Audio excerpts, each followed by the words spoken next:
Salim Anik Nangro, Pasai Serantau, Aceh Utara. Assalamualaikum warahmatullahi wabarakatuh. Hari kita ngopi, ngobrol pintar bersama Pasai Serantau. Ngobrol pintar bersama Pasai Serantau. Alhamdulillah, hari ini kita datangi dua narasumber, yaitu Hermiati adalah polwan yang asal dari Aceh. Pas malam ini, bagaimana sampai beliau tuh masuk jadi polwan, tidak suka polwan. Dan satu lagi narasumbernya itu Bang Samsul atau Bang Samsul Bengkel kenalnya. Bagaimana perjuangan beliau dari pindah-pindah tempat dulu di Aceh, di Sigli, Lawang, Medan, sampai di Jakarta, tapi kuliah sampai sekarang alhamdulillah sudah punya usaha dan alhamdulillah berjalan dan pas berjalan.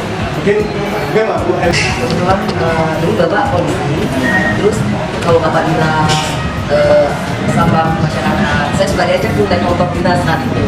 Kemudian kalau kita ini anaknya udah besar, anak saya udah besar ini akan jadi polisi seperti saya.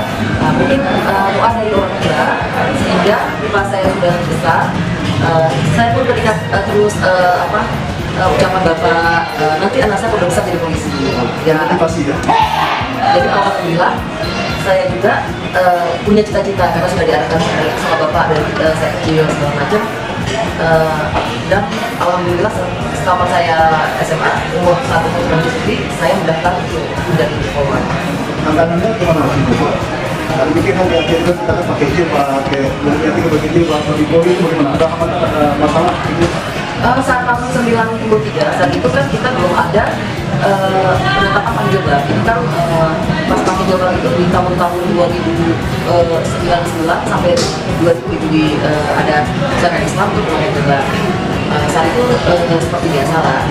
Saat saya masih kelas 3 SMA, saat mau mendaftar itu umur belum cukup.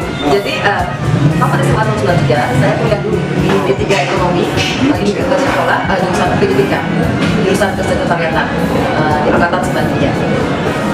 Mulai 1 tahun setelah umur mencukupi saya daftar tahun 94, daftar menjadi polwan dan alhamdulillah lulus. Kemudian saya mengikuti pendidikan di Jakarta di polwan tamat tahun 1995. Penempatan ke Aceh balik lagi. Bapak tadi ada lagi?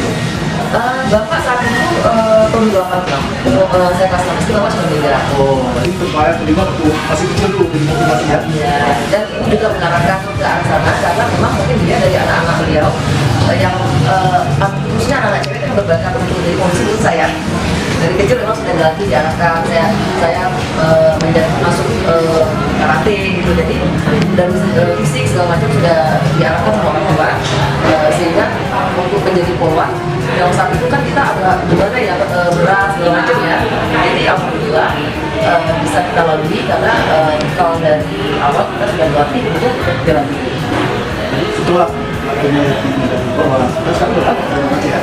Cewek-cewek seperti itu. Bawah sekarang ya? Mungkin dari perintis baru mau. Iya, memang pada saat zaman saya dulu, saya masuk di sebulan 4. Sebelumnya di 93 itu cuma 1 yang lulusan yang lulus polwan, tapi penempatannya 30. Jadi dia sangat menarik 29 dari Jawa. Alhamdulillah di tahun saya itu 94, lulus 95, kita lulus 3 orang. Dan 3-3-nya kita balik ke Aceh. Kita pakai Di Polda Aceh. Karena pada saat itu di luar polwan tidak ada cuma sipil, jadi kita penempatan itu lebih ke polda. Latihan tertentu yang berapa? Kalau cuma berupa koalisi orang-orang itu bagaimana? Awal-awalnya itu memang lumayan berat ya, karena kita mesti pagi itu jam 4 sudah siap lari dengan membawa senjata, membawa pistol, ya lumayan berat karena di awal-awal ya.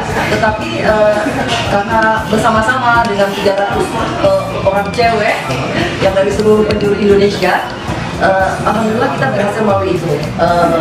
Karena setiap hari kita lakukan, jadi hal itu terasa ringan di kita. Itu salah satu perjuangan besar juga ya. Sekarang berasa satu lagi narasumber kita, Bang Samsul Bengkel.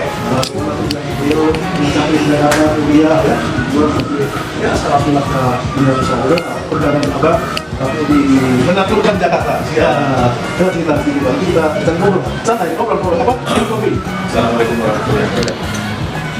Jadi kalau ditanya tentang saya ini manusia paling unik.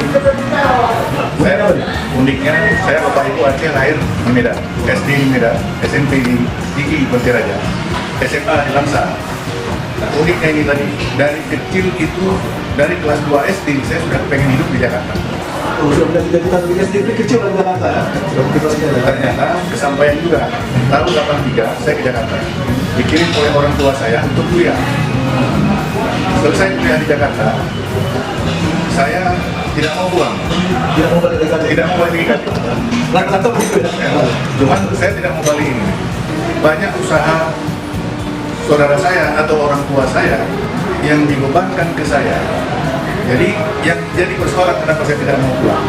Yang produksi usaha itu saudara saya pedagangnya. Yang beli saudara saya juga. Apa itu? Jadi seperti pembibitan anak udang benur, udang minggu ya. Jadi ada saudara saya yang pertama, dia bilang begini, kau kan jual untuk saudara, kau beli 10 kok beli 100. Karena saudara, padahal yang punya ini dia bilang, kau jualan, kalau dia beli 10 beli 10. Karena saudara saya bilang. Terus dipindah saya tugas lagi, disuruh urus pom bensin. Juga hal yang sama saya lakukan.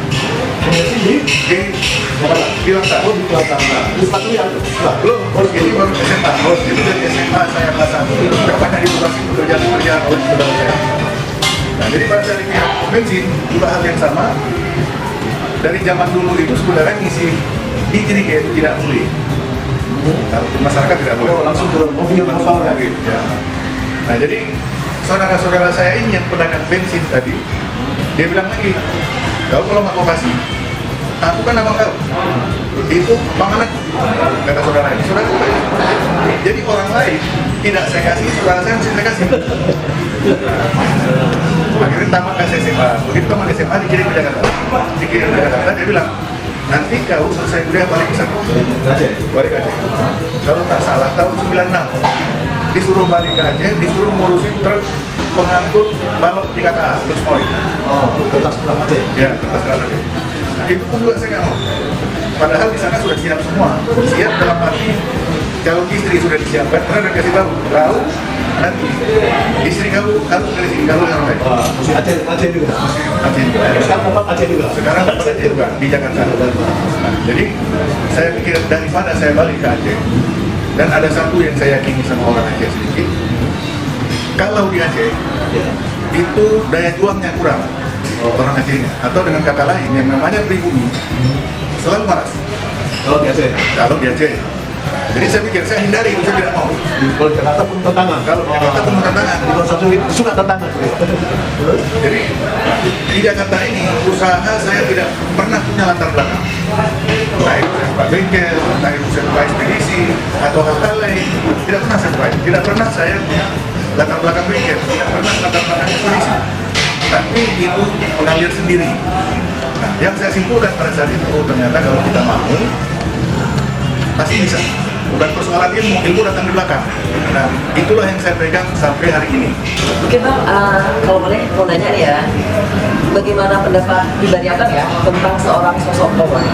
Saya jawab, teman saya nih, mari kita ngopi. Kalau mata saya, apalagi seorang Aceh, itu jarang di zaman itu. Tapi yang bisa bicara soal wanita Aceh, banyak kedua, banyak sekali dia tidak masalah bagi orang Aceh dan orang sejauh tidak kita agak misalnya seperti pakai jilbab, ibadah tidak diganggu, lain tidak kan gitu ya. Itu di kacamata saya begitu. Jadi tidak masalah orang apapun. Apalagi di zaman ada ke belakang, justru al hayati jadi sebagai laksamana, ya sebagai laksamana. Itu di zaman itu, apalagi di zaman itu sudah zaman modern ya. Itu mungkin harapan saya. Saya kenali juga nih sama Bang Denal. kenapa tiba-tiba ini hari kita belajar buat podcast. Ya, memang saya melihat dunia YouTube ini banyak melahirkan wartawan-wartawan, bahkan mulai dari wartawan profesional atau wartawan yang tak profesional.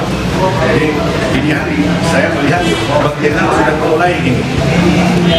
Jadi harapan saya Bang Jenal ini mesti menghidupkan acara ini supaya lebih bagus lagi. Karena ini salah satu media juga untuk orang Aceh diterima oleh bangsa Indonesia. Jadi itu yang pertanyaan saya. Kenapa hari ini ini saya ingin hidup, mungkin melanjutkan kita ke masa Isranto. Ini dari masa Isranto. Saya baru-baru ini dipilih dari ketua umum masa Isranto.